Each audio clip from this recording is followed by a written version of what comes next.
Can you define a noun for me? Say now. Next week. Okay, ma. Next week can be divine. Yes! Yes! Yes!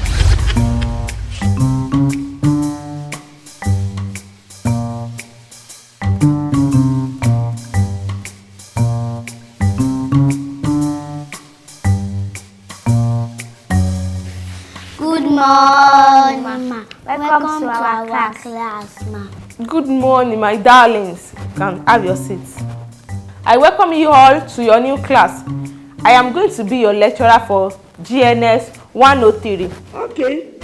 As you can all know, my name is Mrs. Gladys. I fail students for no reason. So you guys should apply your common sense.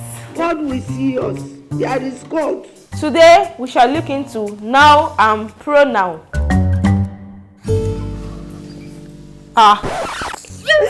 Now around class I enter. Come back here, you fool. Who tell you say you enter around class? Abi when you keep carrying the course, you don't know that you will be among your junior ones.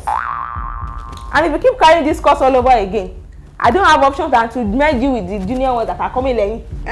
Ẹ jọ̀ọ́ mama ṣe ni. No problem. Will you go and sit down and stop frustrating me? Nonsense.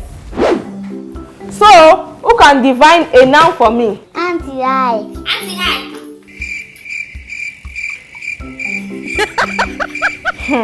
Afusa, I think you want to carry this course again. No, ma. Rárá mọ́. Okay, you want to prove yourself. Can you define a noun for me? Say now. Next week. Okay, ma. Next week can be divine. No, students, leave her. Continue, I'm listening. Next week is what? Next week can also be divine as a Afusa, I don't think you are ready to pass my course. Yes. And I don't think I can also get tired of giving you carryover. Jesus! I will keep giving you that carryover until you carry the whole school to your family house. So class, who can define a noun for me? A noun is a name of any person, animal, place, or things. Good, excellent. Who can tell me example of a noun? Dog. Yes. Phone. Chicago. Shoe. Cake. Wow. Can you just give me an example of a noun in sentence? She cannot play the guitar. My mother works in a school. My mother cooks delicious food.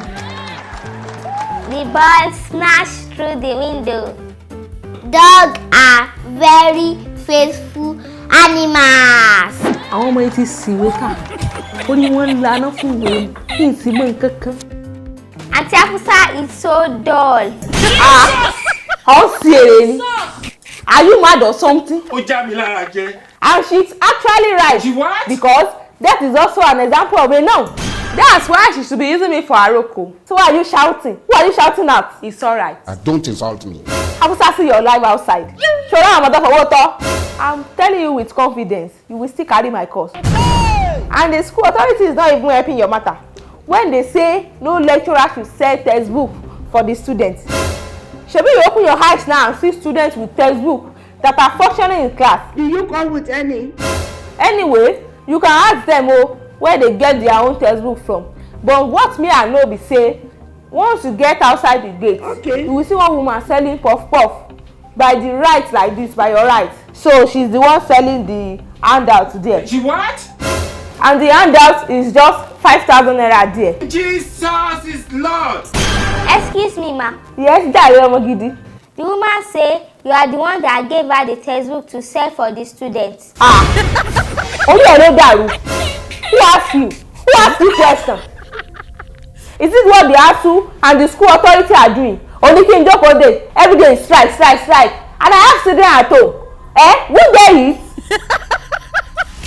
Razor blade mouth. Amúrasùn. Nonsense. And the woman is now selling another one now. And that one is 17,000 naira. And it is compulsory. If you like, no go and buy it. I know where to catch all of una. You guys are playing with your GP. See you guys next class. Oh, bye bye. We must learn a lesson. 17,000. Tanyanyo. Ha. My daddy will have money. I will tell my daddy to buy it for me. I know. So by this time next year, no be Mrs. Gladys go dey teach us. I will carry it and I will come back next year to finish it. At the end of the day, it's F